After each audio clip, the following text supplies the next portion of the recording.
Happy second week of Lent. I hope that your Lent is off to a good beginning.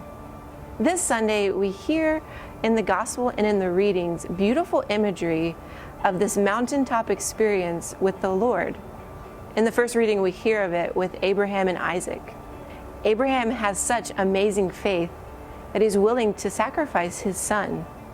Yet God stays his hand, reminding Abraham of his covenant that he had made with him. And then in the gospel, we hear another mountaintop experience with Peter, James, and John, who ascend the mountain with Jesus.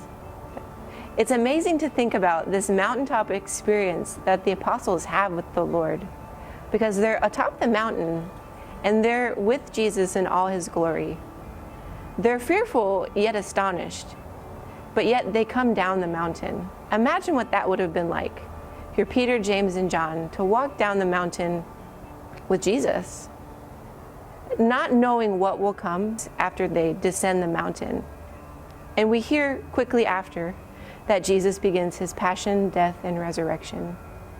I think that's familiar to us in our own lives. We have these experiences where we are atop the mountain, where we're with the Lord, and we're astonished yet fearful.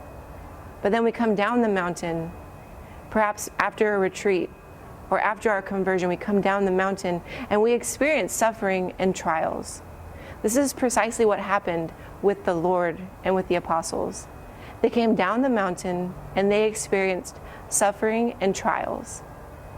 But for Jesus, he points us to a greater reality, that the sufferings and trials in our life, Jesus can bring to great glory and redemption and transformation.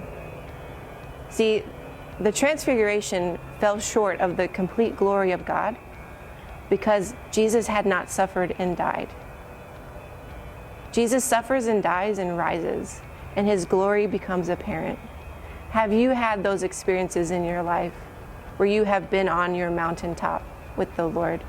I know for myself I have. And then when I encounter sufferings and struggles, it's hard. It's hard to continue on with the Lord. Yet Jesus invites us, especially during Lent, he invites us to encounter him precisely in those challenges. So I invite you this Sunday to consider your mountaintop experience, and then also consider the experiences in your life that have been challenging and how God has brought about beautiful transformation through those difficulties. Have a blessed Sunday.